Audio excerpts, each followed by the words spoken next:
بسم اللہ الرحمن الرحیم۔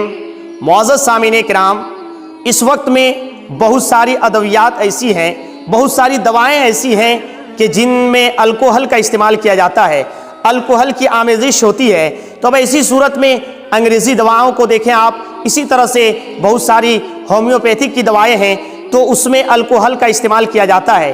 معزز سامعین کرام، انگریزی دواؤں میں بھی جو سیرپ ہے پینے والی، اس میں اور بہت سارے انجیکشن میں الکوہل کی آمیزش ہوتی ہے۔ اسی طرح سے ہومیوپیتھک کی دوائی میں 100% جو رقیق دوائیں ہیں اس میں الکوہل کا استعمال ہوتا ہے۔ اسی طرح سے موجودہ وقت میں سینیٹائزر اور ڈیٹول اور اسی طرح سے اور دیگر دوائیں ہیں جس میں جو ہے الکوہل کا استعمال ہوتا ہے۔ خاص کر کے کھانسی کی کف سیرپ وغیرہ جو ہوتی ہے، وہ سیرپ میں جو ہے الکوہل کا استعمال ہوتا ہے، الکوہل کی آمیزش ہوتی ہے۔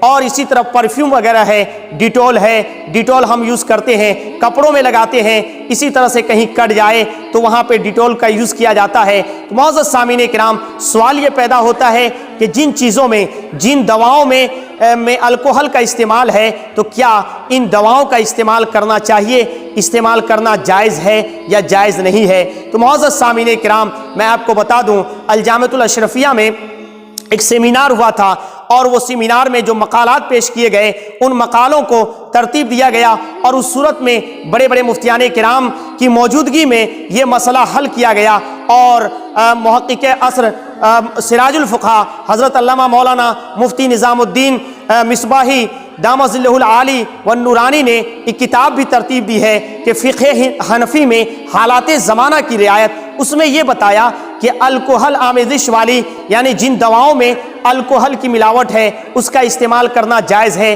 یا نہیں۔ تو فرمایا کہ مفتیان کرام کی موجودگی میں اس مسئلے کو حل کیا گیا کہ اس وقت میں لوگوں کا اس سے بچ پانا بہت مشکل ہے، یعنی عموم بلوا کی حد تک یہ پہنچ چکا ہے کہ عوام کے ساتھ ساتھ خاص حضرات بھی اس میں ملوث ہیں۔ یعنی جس طرح سے آپ انگریزی دواؤں کو دیکھیں، کف سیرپ ہو، بہت سارے انجیکشن ہے، اسی طرح سے ہومیوپیتھک کی رقیق دواؤں میں 100% الکوہل کا استعمال ہوتا ہے، سینیٹائزر، اسی طرح سے ڈیٹول وغیرہ میں۔ تو اب بتایا کہ عموم بلوا کی وجہ سے ان دواؤں کا استعمال کرنا جائز ہے، تو لہٰذا موجودہ وقت میں اگر الکوہل والی دوائیں ہیں جس کو ہم ظاہری طور پہ یوز کرتے ہیں تو اس کا استعمال کرنا جائز ہے۔ مفتیان کرام کا یہ فتویٰ ہے، موجودہ وقت میں ان چیزوں سے بچنا بہت مشکل ہے، تو اس لیے سینیٹائزر ہو، ڈیٹول ہو، پرفیوم ہو یا اس کے علاوہ کف سیرپ وغیرہ یا ہومیوپیتھک کی رقیق دوائیں جس میں الکوہل کا استعمال ہوتا ہے،